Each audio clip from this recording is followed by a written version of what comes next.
nous rejoignez à l'instant, appelez-nous au standard Europe 1 01 80 20 39 21, puisque nous parlons de Pierre Brochand, ancien patron de la DGSE, qui avertit l'immigration de masse fait peser sur la France le risque d'une confrontation interne. La France peut-elle encore éviter le choc? Nous avons Mathieu Bocoté en studio à Europe 1, sociologue essayiste, et puis nous avons Gilbert Collard, avocat, ancien eurodéputé en ligne. Bonjour Gilbert Collard. Oui, bonjour. La France peut-elle encore éviter le choc? Je pense que non. On a un peu trop rapidement oublié ce que Gérard Collomb avait prophétisé. On vit côte à côte, j'ai peur qu'on vive demain face à face. Voilà, on y est. On y est, et Pierre Brochand le signale parfaitement.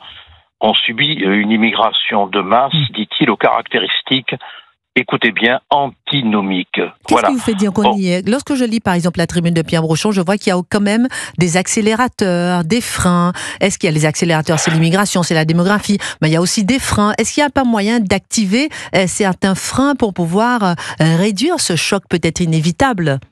Non, mais vous vous rendez compte qu'on est incapable d'entrer dans une banlieue sans passer par une frontière installée par les narcotrafiquants, que les agents de la pénitentiaire, quand ils vont installer des bracelets à l'intérieur des cités, doivent passer par un contrôle.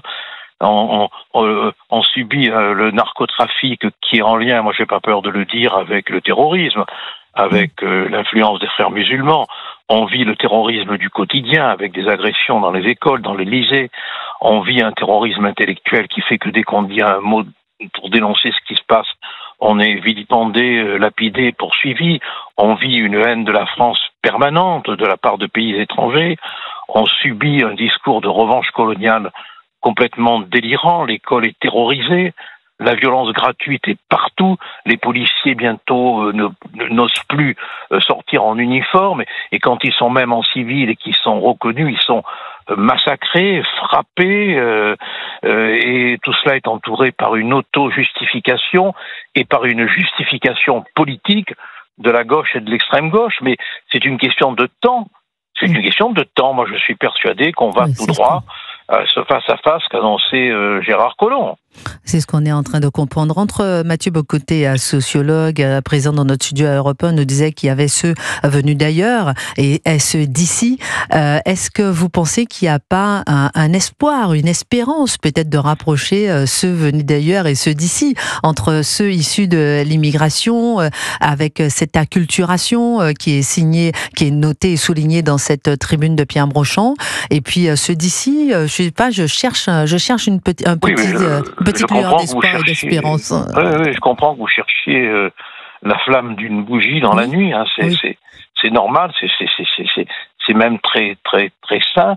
Mais malheureusement, de lâcheté en lâcheté, on a laissé la situation péricliter au point où maintenant elle nous échappe. Il faudrait punir toute immigration illégale, mais la punir d'une peine de prison, si on avait encore des prisons qui, en dehors du président de la République, puissent recevoir des détenus.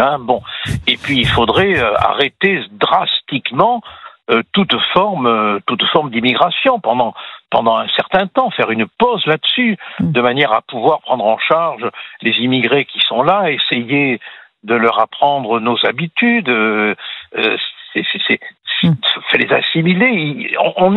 On n'est plus en mesure de le faire. Voilà, je crois qu'il faut être lucide. Vous, comme moi, on aimerait accueillir le genre humain, mais malheureusement, on n'a pas les moyens. On peut plus. Et il y a quand même toute une propagande aussi extérieure. Pierre Brochand le signale dans son article.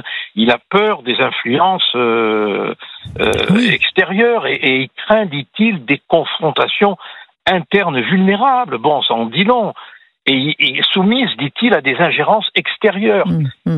Il faudrait de temps en temps regarder la télévision algérienne, par exemple. Moi, je m'y suis astreint. Il y a des films qui font peur sur la France, mais on est présenté à cette jeunesse comme des nazis, véritablement. Alors, qu'est-ce que vous voulez que les jeunes qui vivent dans les cités, qui regardent la télé algérienne, aient dans la tête?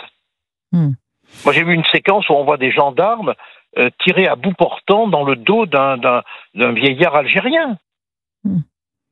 Alors, on entretient bien sûr une haine une haine historique, une haine culturelle. Oui, et puis on n'a pas une France forte, une France capable justement de faire face capable de faire preuve d'autorité, ni par rapport à ces influences extérieures, ces ingérences extérieures, ni par rapport à l'immigration, ni par rapport à la sécurité. C'est ce qu'on voit. Merci beaucoup, Gilbert Collard, de nous avoir donné votre analyse sur cette tribune de Pierre Brochon qui dit que l'immigration de masse fait peser sur la France le risque d'une confrontation interne. Je vais prendre Patrick qui nous appelle de Paris. Bonjour Patrick, vous dites que vous espérez que la France pourra quand même éviter le choc. Ensuite, on parlera avec Gabriel Cluzel, Éric Tegner et Mathieu Bock-Côté.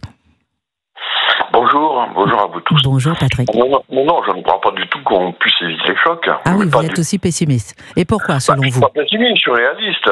Oui. Vous avez très bien, et je l'ai regardé encore hier, ce monsieur cet ex-musulman qui s'est reconverti au christianisme, Bruno Guillot, mais il vous dit quand même ce que veut l'islam. C'est quand même incroyable qu'en France, on a les yeux fermés, on ne veut pas voir, on est un peu comme les trois singes qui veulent ni voir, ni entendre, on ne veut pas. Et on est un peu comme des moutons qui vont à l'abattoir. Bon, écoutez, eux, ils en profitent. Vous savez, la force des méchants se nourrit de la lâcheté des bons, si vous voulez, toujours la même chose.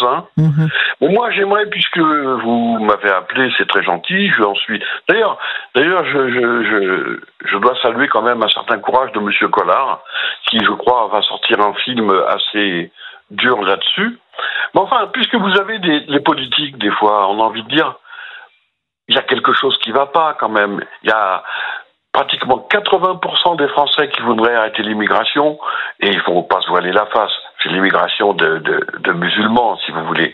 Moi, j'ai 68 ans, il n'y a jamais eu de problème avec les Portugais. Par exemple, j'ai vu l'immigration portugaise, il n'y a jamais eu ce problème. Alors, on sait que c'est parce qu'il y a une culture similaire qui fait que... Et avec l'islam, ça va pas. Et alors, et c'est vrai que... la question aux gouvernants, et ça, vous pouvez le faire, mais pourquoi vous ne tenez pas compte de l'avis des Français qui vous disent à 80% qu'il faut arrêter? C'est la question qu'on pose souvent. Merci beaucoup, Patrick, de nous avoir appelé. Et c'est vrai ce que vous dites lorsqu'on prend un extrait de cette tribune de Pierre Brochon dans Le Figaro qui dit que il faut prendre conscience du point d'arrivée d'une France qui sera majorité africaine et musulmane bien avant la fin de ce siècle. Bouleversement que je défie quiconque d'espérer paisible et débonnaire. Mathieu Bock-Côté. En effet, qui s'est dit à l'échelle de l'histoire qu'il était possible d'organiser, de tolérer, de rendre possible, d'accepter des mouvements migratoires tels qui seront perçus par les populations qui les subissent à terme comme une forme d'invasion, de conquête? Qui a cru qu'il était possible de faire cohabiter au sein d'un même pays des gens non seulement de peuples différents, de cultures différentes, mais de civilisations différentes et de civilisations qui historiquement se sont entrechoquées? Il fallait véritablement avoir cette anémie intellectuelle des 40 dernières années en Occident, en France. En ces matières, tout le monde est frappé du même virus. Une forme d'anémie intellectuelle qui fait en sorte qu'on n'était plus capable de voir les peuples. On ne voyait plus les civilisations. On ne voyait plus les collectifs. On ne voyait plus les groupes. Or, qu'est-ce qu'on voit quand deux groupes cohabitent, entre guillemets, sur un territoire? Eh bien, le plus important, le plus fort, le plus vigoureux va chercher à imposer sa norme. Et l'autre nom de cette norme, aujourd'hui et surtout demain, ce sera la charia. Et ça, on le verra en Belgique, on le verra au Royaume-Uni, on le verra en France. C'était Mathieu Bock-Côté sur Europe 1, Gabriel Cluzel. Est-ce que vous partagez effectivement ce que dit Mathieu Bock-Côté aussi, ce que dit Pierre Brochon sur le fait que l'immigration de masse fait peser sur la France le risque d'une confrontation interne? C'est intéressant parce que on entend plusieurs petites alertes comme ça, qu'on étouffe un peu en quelque sorte, parce que qui en parle à part... Mais qui en parle? Ce sont les voix qui crient dans le désert, vous savez. Et c'est une phrase de l'Évangile. Puis le titre de bouquin plus tard. Mais bref, c'est vraiment très frappant de voir que ce qui a été évoqué par Gilbert Collard, qu'un ministre de l'Intérieur sur le départ nous a prévenu. Pierre Brochon raconte que dès 2005, mais peut-être même avant, on aurait dû, et sans doute même avant, s'en préoccuper. Il dit à la fin de son article, et moi ça m'a beaucoup frappé en tant que maire peut-être, il dit je garantis à vos lecteurs, il parle aux lecteurs du Figaro, que nous ne préparons préparons pas des lendemains qui chantent à nos enfants. Ça, c'est le premier point. Donc je me dis, vous imaginez l'immense responsabilité qui pèse sur nos yeux d'aveugles et de sourds. Très sincèrement, Gabrielle Cluzel, moi j'ai lu ce papier de Pierre Brochand, je n'en ai pas dormi pendant le week-end. Ah mais il y a de quoi vraiment prendre ça très au sérieux et voire paniquer. Avant la fin de ce siècle, dit-il. On marque une pause.